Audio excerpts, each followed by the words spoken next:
8-10 ભાજપના લોકો પણ આપણી વચ્ચે છે. એમને સાંસદે અને અહીંના એક મંત્રી છે બાજુના, એમણે મોકલેલા છે કે ભાઈ ચૈતર વસાવાની સભા છે, કેટલા લોકો ભેગા થાય એ જોઈ આવો અને જોજો ભાઈ સૂત્ર કેટલા જોરથી બોલે છે.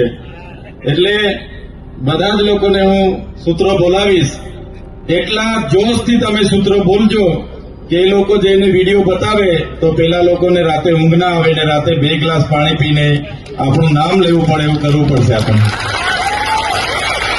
જય જવાન, જય જવાન, ઇન્કલાબ, ઇન્કલાબ. ધન્યવાદ.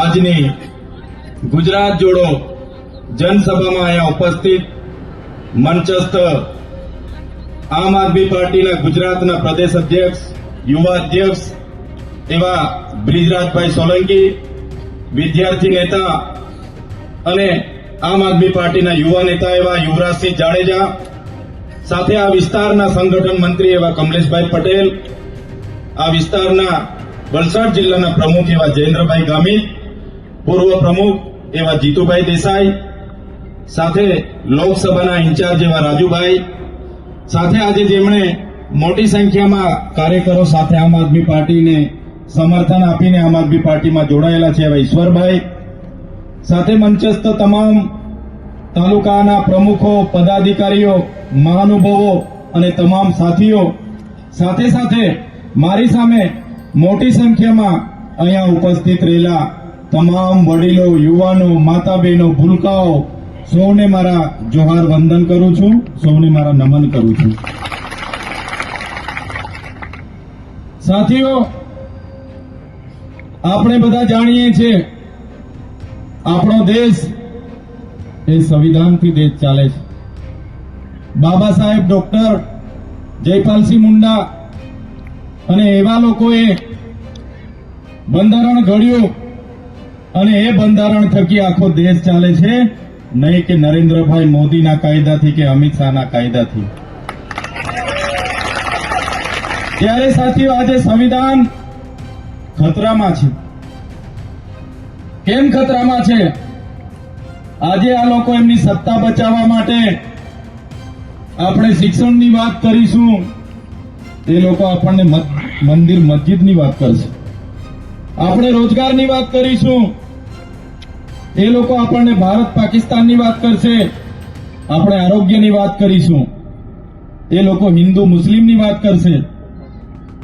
આપણે આપણા વિકાસની વાત કરીશું તો રાષ્ટ્રભાવનાની વાત થશે, આત્મનિર્ભરની વાત થશે. ત્યારે જે સંવિધાનથી આજે દેશ ચલાવવાનો હોય, જે કાયદાથી આજે દેશ ચાલતો હોય, એ સંવિધાનમાં અનુસૂચિ 5 આદિવાસીઓ માટે લાગુ કરવામાં આવી છે. જે પ્રકારે ઓરિસ્સા, સિક્કિમ, ત્રિપુરા, મિઝોરમ, નાગાલેન્ડ, મેઘાલય અનુસૂચિ 6 ત્યાં લાગુ કરવામાં આવી અને તે અંતર્ગત ત્યાંની ચુસ્ત અમલવારી થઈ. બંધારણની કલમ 371 એ અંતર્ગત નાગાલેન્ડમાં, બંધારણની કલમ 371 જી અંતર્ગત મિઝોરમમાં, બંધારણની કલમ 371 એફ અંતર્ગત સિક્કિમમાં આજે કાયદા લાગુ થયા છે. ત્યાં આજે કોઈ પણ પ્રોજેક્ટ આવે, હાઈ ટેન્શનની લાઈન આવે, જીએમડીસી આવે, જીઆઈડીસી આવે, કોરિડોર કાઢવો હોય, ડેમ બનાવવો હોય, તો ત્યાં સૌ પ્રથમ ત્યાંની ગ્રામ સભાને સંમતિ લેવી પડે છે, તે વ્યક્તિની સંમતિ લેવી પડે છે, ત્યાંના લોક સુનાવણી કરવી પડે છે અને લોક સુનાવણી થયા બાદ ત્યાં પ્રોજેક્ટ નાખે છે, ત્યાં ડેમ બને છે. સર્વસંમતિ ના હોય તો કોઈ પણ જાતનો પ્રોજેક્ટ હોય, ચાહે 10,000 કરોડનો પ્રોજેક્ટ હોય, ચાહે 20,000 કરોડનો પ્રોજેક્ટ હોય, પણ અનુસૂચિત 6 શિડ્યુલ 6 માં ત્યાં જો ગ્રામ સભા સંમતિ નહીં આપે તો કોઈ પણ કલેક્ટર હોય, કોઈ પણ એસપી હોય, કોઈ પણ સરકાર હોય, એની પોલીસની ત્યાં કોઈ પાવર ચાલતો નથી, ગ્રામ સભાનો પાવર ચાલે. એ રાજ્યોમાં અનુસૂચિત 6 લાગુ છે, એની ચુસ્ત અમલવારી થાય છે. ત્યાં દેશના રાષ્ટ્રપતિએ પણ સભા કરવી હોય, દેશના વડાપ્રધાને સભા કરવી હોય, રાજ્યના મુખ્યમંત્રીએ સભા કરવી હોય, કલેક્ટરે ગામમાં ઘૂસવું હોય તો એ ગામ સભાની પરવાનગી લેવી પડે છે, પછી એ લોકો સભા કરી શકે છે અને પ્રવેશ કરી શકે. ત્યારે સાથીઓ, આપણો આદિવાસી વિસ્તાર અંબાજીથી ઉમરગાંવ, રાજસ્થાન, મધ્યપ્રદેશ અને મહારાષ્ટ્રને જોડતો આ બોર્ડર, કેન્દ્ર શાસિત પ્રદેશને જોડતો આ વિસ્તાર, બંધારણની કલમ 244 ની પેટા કલમ 13 અંતર્ગત અનુસૂચિ 5 માં આવે છે. 1996 નો પૈસા એક્ટ અહીંયા લાગુ છે. છતાં આ ગુજરાત સરકાર છેલ્લા 30 વર્ષથી આદિવાસીઓને સત્તાની રૂએ પોલીસનો ઉપયોગ કરીને, વહીવટી તંત્રનો ઉપયોગ કરીને અમારા લોકોને રંજાડી રહી છે. અમારી કુદરતી સંપદા, અમારી ખનીજ સંપદા, અમારી જમીન, જળ, જંગલ અને ખનીજો આજે છીનવાઈ રહ્યા છે. ત્યારે આપણે બધાએ જાગી જવાની જરૂર છે મિત્રો. આજે તમે જોઈ લો, આ વિસ્તાર અનુસૂચિ 5 માં આવે છે. વલસાડ, ડાંગ, મહારાષ્ટ્રનું નાસિક હોય, નવસારી હોય, તાપી હોય, ત્યારે આ વિસ્તારમાં પાર, તાપી, નર્મદા લિંકના નામે આ લોકોએ જ્યારે પોતાનો પ્રોજેક્ટ જાહેર કર્યો, ફંડ જાહેર કર્યું, 61 ગામોની 6065 હેક્ટર જમીન આ ડેમો બનવાથી એમાં સંપાદિત થવાની છે, ડૂબવાની છે. ત્યારે આપણે છેલ્લા ઘણા વર્ષથી મેં વિરોધ કરીએ છીએ કે ભાઈ અમને આ 7 ડેમ નથી જોઈતા, અમારે આ નથી જોઈતું. પછી પણ આ ગુજરાત સરકાર એમના કલેક્ટરો, એમના પોલીસ અધિકારીઓ ના દમનથી આપણા લોકો સાથે હેરાનગતિ કરે છે. ત્યારે 61 ગામના લોકોને અમે કહેવા માંગીએ છીએ, અમે જે વખતે પાર, તાપી, નર્મદા લિંકની આ વિસ્તારમાં વિરોધ થતો હતો, હું પોતે ધારાસભ્ય નહોતો, અમે ધરમપુરમાં પહોંચવાના પ્રયાસો કર્યા, અમને વ્યારામાં ડિટેન કર્યા, અમે વાઘાઈની સભામાં હતા, અમે વાંસદાની સભામાં હાજરી આપી, અમે વ્યારાની સભામાં પણ હતા, અમે માંડવીની સભામાં પણ હતા, અમે સોનગઢની સભામાં પણ હતા. અને આવનારા દિવસોમાં જો અમારા 61 ગામના લોકોને હેરાન કરવામાં આવશે તો આ વિસ્તારમાં આરપારની લડાઈ કરવા માટે પણ અમે તૈયાર છીએ.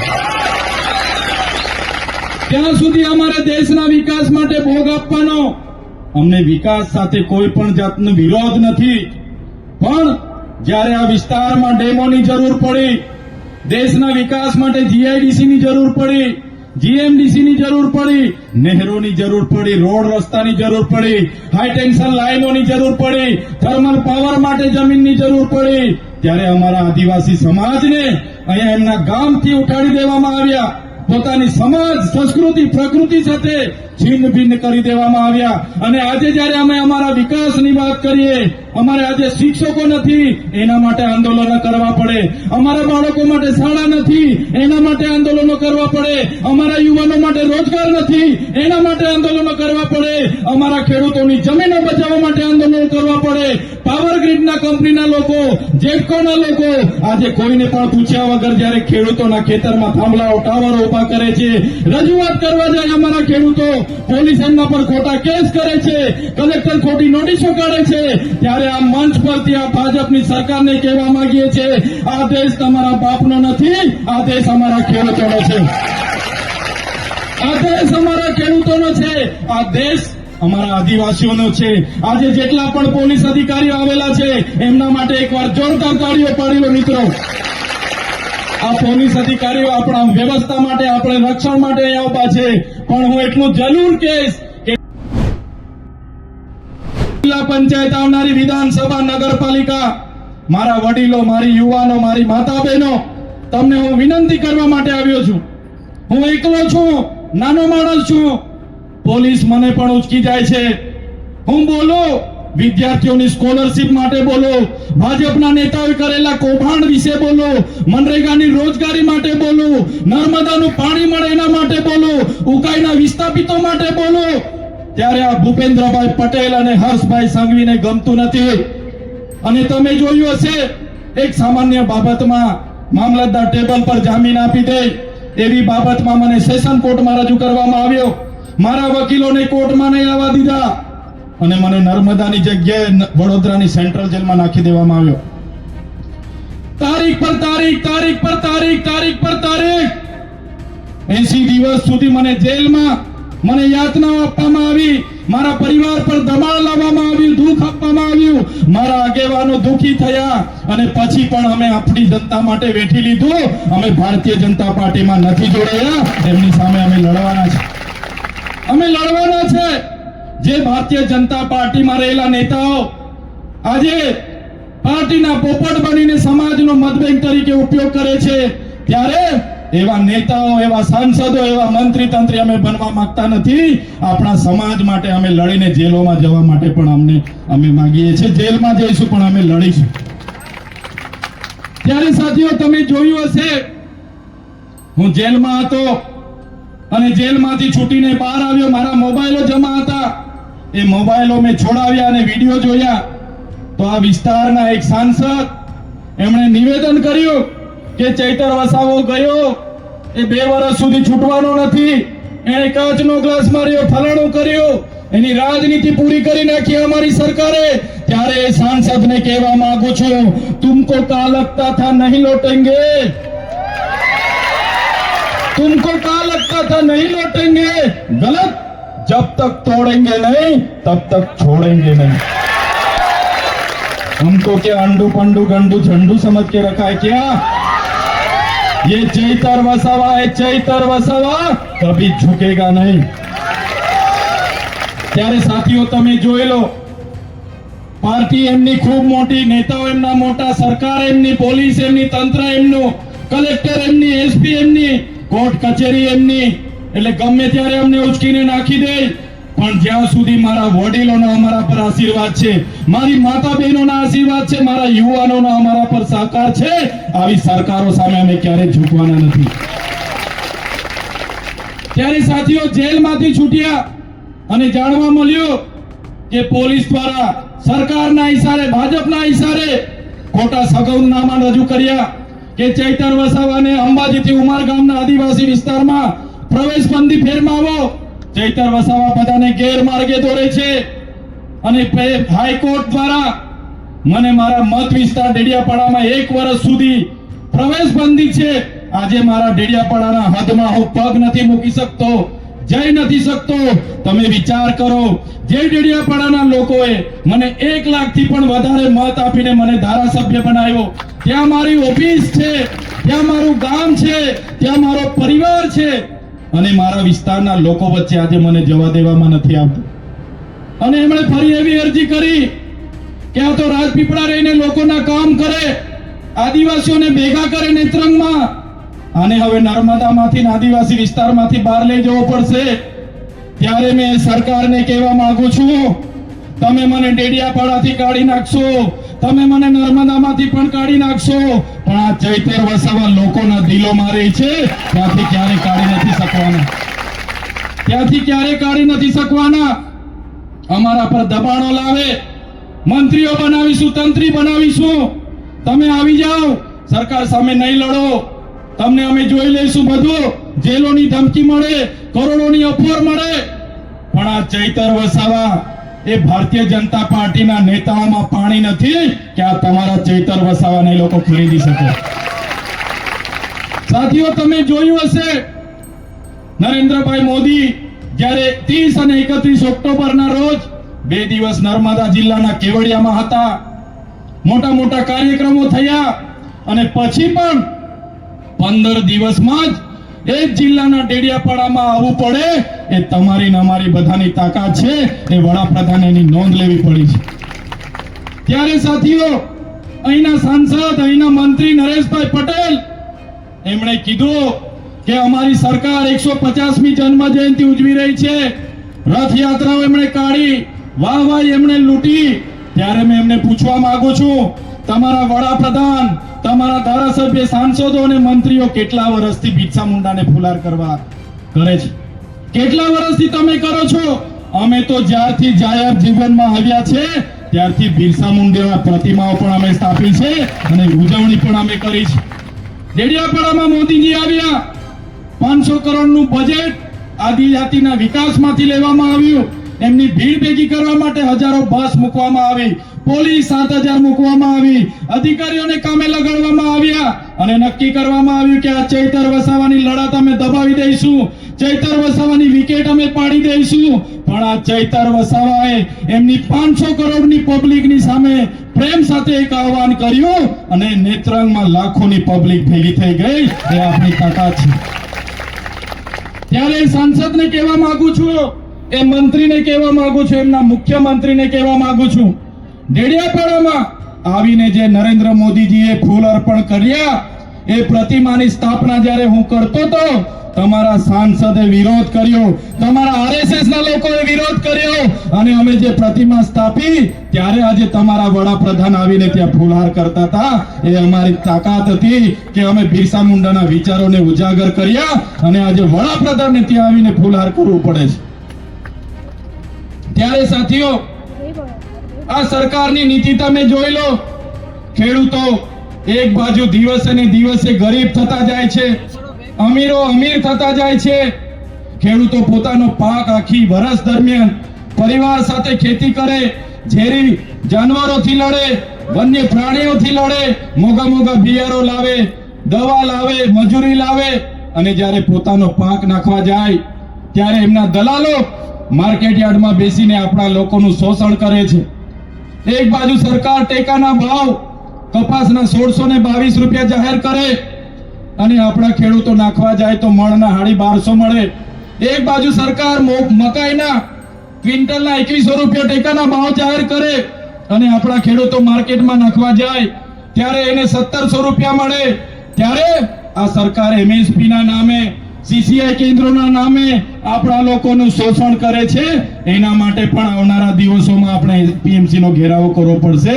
તો કરવા માટે બધા તૈયાર રહેજો. સાથીઓ, પાવર ગ્રીડ જેટકો વાળા જાણે પોતાના બાપની પ્રોપર્ટી હોય એ પ્રકારે આપણા ખેડૂતોની જમીનો પર રાતોરાત આવીને જીસીબી લાગવીને ટાવરો ઉભા કરવાનું કામ કરે છે. ત્યારે આ જેટકો વાળાને પણ કહેવા માંગીએ છીએ, એમના ઈશારે કામ કરતા કલેક્ટરને પણ કહેવા માંગીએ છીએ, એમના ઈશારે કામ કરતા એસપી ને પણ કહેવા માંગીએ છીએ, આવનારા દિવસોમાં જો અમારા લોકોની જમીનો તમે આ રીતના છીનવ છો તો અમે હવે હકના નથી રહેવાના. અમે તમારા કચેરીનો પણ ઘેરાવો કરીને તમારો પણ અમે હુરિયો કાઢી દઈશું. ત્યારે સાથીઓ, તમે બોલો, સંવિધાનના આપણા પ્રાવધાનો છે, આપણી જોગવાઈઓ છે અને એનું ઉલ્લંઘન કરીને સત્તાનો ઉપયોગ કરીને જે આપણી જમીનો ખનીજો છીનવાઈ રહેલા છે, જળ જંગલ જમીન સંસાધનો આપણા છીનવાઈ રહેલા છે, સંસ્કૃતિ પર અતિક્રમણ થઈ રહેલું છે, વૈશ્વિકરણના નામે, ઔદ્યોગિકરણના નામે, ધર્માંતરણના નામે, ભણતરના નામે જે પણ આપણી સંસ્કૃતિ છીનવાઈ રહેલી છે, આપણે આજે નહીં જાગીશું તો આવનારા દિવસોમાં આદિવાસી કોણ હતો એ લાઇબ્રેરીઓમાં જોવા મળશે, મ્યુઝિયમોમાં જોવા મળશે. આપણે પોતે આદિવાસીઓ હતા એ સાબિતી કરવા માટે આપણે 15 પુરાવાઓ આપવા પડશે. ત્યારે મારા વડીલો, મારા યુવાનો, મારી માતા બહેનોને હું વિનંતી કરવા માટે આવ્યો છું કે આપણી સંસ્કૃતિ, આપણી અસ્મિતા એનું પણ જતન કરવા માટે આવનારા દિવસોમાં આપણે બધાએ જાગૃત થવું પડશે.